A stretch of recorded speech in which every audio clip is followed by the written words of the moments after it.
Dear friends, జై భీమ్. ఈ నెల ఫిబ్రవరి నెల 17వ తారీఖున రవీంద్ర భారతి మెయిన్ హాల్లో జరపబోతున్నటువంటి మాతా రమాబాయి అంబేద్కర్ మెమోరియల్ అవార్డ్స్ ఫంక్షన్కి మేమంతా కూడా సన్నాహాలు చేసి ఉన్నాము. ఈ అవార్డ్ని ఎవరికి ఇస్తున్నాము అంటే, ఈ సమాజ సేవలో అంబేద్కరిజం తోటి పనిచేసినటువంటి గొప్ప వ్యక్తులు, మహోన్నత వ్యక్తిత్వం కలిగినటువంటి నాయకుల యొక్క శ్రీమతులకి ఈ అవార్డులని మేము ఇవ్వడానికి నిర్ణయించాం. మాతా రమాబాయి అంబేద్కర్ మెమోరియల్ ట్రస్ట్ తరఫున ఈ కార్యక్రమాన్ని చేపట్టడం చాలా సంతోషంగా ఉందని తెలియజేయడానికి సంతోషిస్తున్నాం.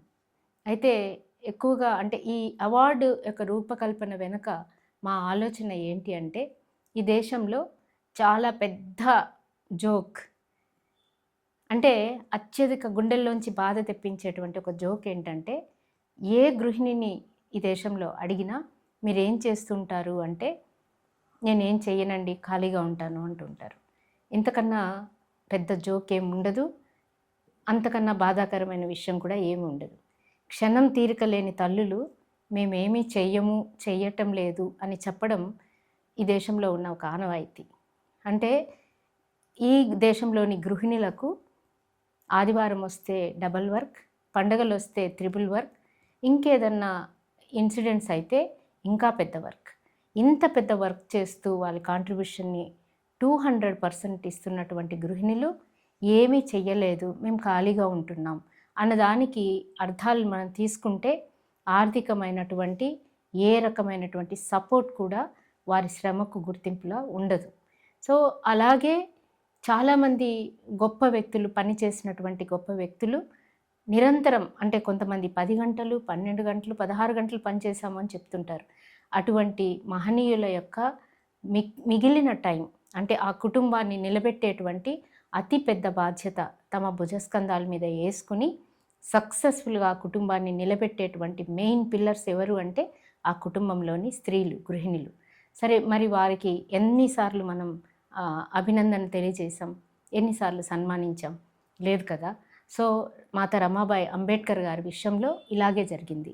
అంటే బాబాసాహెబ్ అంబేద్కర్ గారు గొప్ప విజ్ఞానిగా, అత్యంత విద్యావేత్తగా, దేశ విదేశాల్లో చదివిన మహనీయుడుగా ఈ దేశ రాజ్యాంగాన్ని అత్యద్భుతమైన రాజ్యాంగాన్ని అందించినటువంటి ఒక సృష్టికర్తగా ఆయన మారడానికి కారణమైనటువంటి ఒక మహనీయురాలు, ఆయన వెనుక ఉన్నటువంటి మెయిన్ పిల్లర్ ఎవరంటే మాతా రమాబాయి.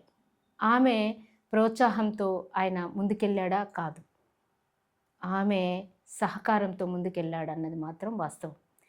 ఒకానొక స్థాయిలో బాబాసాహెబ్ అంబేద్కర్ గారు కూడా, నాకు కొంత ఆర్థిక సహాయాన్ని పంపించగలవా, నేను నా చదువుని కొనసాగించాలి రమా అని అడిగారంటే, ఆమె ఎంత శక్తివంతురాలో, ఆమె ఆ కుటుంబాన్ని నడపగలదు అన్నటువంటి అంతటి ధైర్యాన్ని ఆమె ఎలా ఇవ్వగలిగిందో అని మన స్ఫురణకు వస్తుంది తప్పనిసరిగా. కాబట్టి స్త్రీ సామాన్యురాలు ఎప్పటికీ కాదు, శక్తివంతురాలు, అత్యధిక శక్తివంతురాలు.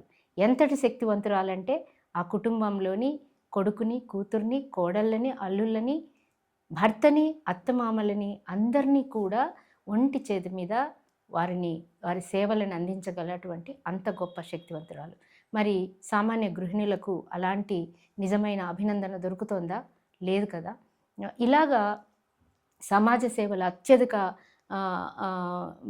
త్యాగాన్ని ప్రదర్శించినటువంటి మహనీయుల వెనక ఉన్న నిజమైన త్యాగమూర్తులను ఇవాళ ఈ కార్యక్రమం గుర్తించదలుచుకుంది, అభినందించదలుచుకుంది, ఆదరించదలుచుకుంది. అలాగే గౌరవిస్తూ వారికి ఇలాంటి గొప్ప అవార్డు ప్రదానంతో వారి కృతజ్ఞత అభినందనలు తెలియజేసుకోదలుచుకుంది. ఇలాంటి కార్యక్రమానికి దయచేసి అందరూ, సామాజిక సేవలో ఉన్నటువంటి మనమందరం చేస్తున్నటువంటి గొప్ప కార్యక్రమానికి భారతీయులుగా గర్వపడుతున్న మనం అందరం కూడా అటెండ్ అయిదాం. ఈ కార్యక్రమాన్ని విజయవంతం చేయాలని అందరినీ మనస్ఫూర్తిగా కోరుకుంటున్నాను. మాతా రమాబాయి అంబేద్కర్ లాగే ప్రతి ఇంటిలోనూ ఉన్న ఆ తల్లులందరికీ నమస్సుమాంజలు. వారి శ్రమకి జై భారత్, జై భీమ్ అని మేము చెప్పదలుచుకున్నాం. దయచేసి 17వ తారీఖున రవీంద్ర భారతి మెయిన్ హాల్లో ఫిబ్రవరి 17వ తారీఖున జరుగుతున్నటువంటి మాతా రమాబాయి అంబేద్కర్ అవార్డు ప్రధానోత్సవాలకి మీరందరూ హాజరు కావాలి. ప్రజా యుద్ధ నౌకగా పేర్కొన్నటువంటి అత్యంత త్యాగమూర్తి మన గద్దరన్న గారి సతీమణికి, అలాగే సంఘాల తరఫు నుంచి ఉద్యమాల బాటలో గొప్ప మహనీయుడైనటువంటి జేబీ రాజు గారి సతీమణికి, అలాగే హక్కుల నేత బొజ్జ తారకం గారి సతీమణి పేరున వారి కుటుంబానికి, ఇలాంటి అత్యధిక సేవలు అందించినటువంటి మన మహనీయుల గొప్ప వ్యక్తుల యొక్క భార్యలను సత్కరించుకుందాం. ఆ సత్కారంతో మనందరినీ మనం సత్కరించుకుందామని కోరుతున్నా. జై భారత్, జై భీమ్.